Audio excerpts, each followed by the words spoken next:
26-এর ভোটের আগে পাহাড় সমস্যার সমাধানে ফের ত্রিপাক্ষিক বৈঠকের ডাক কেন্দ্রে। 2রা এপ্রিল দ্বিতীয় দফার বৈঠকে আমন্ত্রণ জানানো হয়েছে দার্জিলিংয়ের বিজেপি সাংসদ রাজু বিস্টকে। দার্জিলিং পাহাড়, তরাই ও ডুয়ার্স অঞ্চলের সব পক্ষ এবং রাজ্য সরকারের সব প্রতিনিধিকে বৈঠকে ডাকা হয়েছে। বৈঠকে আমন্ত্রণ পেয়ে প্রধানমন্ত্রী নরেন্দ্র মোদী ও কেন্দ্রীয় স্বরাষ্ট্রমন্ত্রী অমিত শাহকে ধন্যবাদ জানিয়েছেন রাজু বিস্ট। এই বৈঠক ফলপ্রসূ হবে বলে আশাবাদী বিজেপি সাংসদ।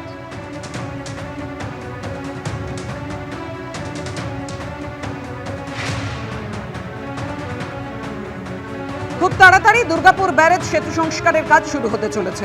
1964 সালের পরে এই প্রথম বড় আকারে ব্যারেজ সেতুর সংস্কার করা হবে। আর এই সেতুর ওপর দিয়ে দৈনিক 26,000 গাড়ি চলাচল করে।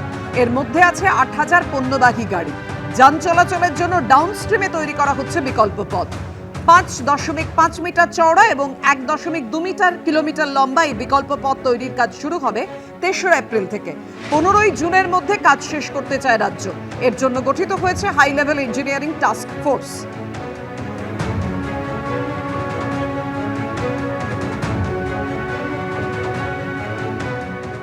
ডুয়ার্সে কার্তিক আরিয়ানের ক্যারিশমা।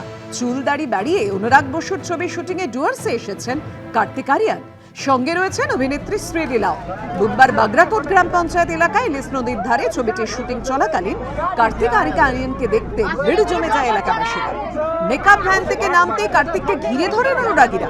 আগামী বেশ কিছুদিন ডুয়ার্সেই শুটিং করবেন অনুরাগ বসু। ভাগাড় বিপর্যয়ের জেরে দুর্বিষহ পরিস্থিতিতে দিন কাটাচ্ছেন হাওড়ার বেলগাছিয়ার বিস্তীর্ণ এলাকার বাসিন্দারা। এর মধ্যেই আবার হাওড়ারই উলুবেড়িয়া পুরসভাতেও জলের ভূগর্ভস্থ পাইপলাইনে ফাটল ধরায় আতান্তরে হাজার হাজার মানুষ। চৈত্রের গরমে তীব্র জলকষ্টে ভুগছেন 7টি ওয়ার্ডের বাসিন্দারা। পুরসভার পাঠানো জলের ট্যাঙ্ক ঘিরে লম্বা লাইন। জল খেতে পাচ্ছি না, জল পেস্টায় আছি। পাইপ কি হয়েছে, জল উঠছে না। কাল থেকে সারানো হচ্ছে, তো কাল রাত দিয়ে হচ্ছে না, সারাচ্ছে, জল ছাড়ছে, যাচ্ছে না।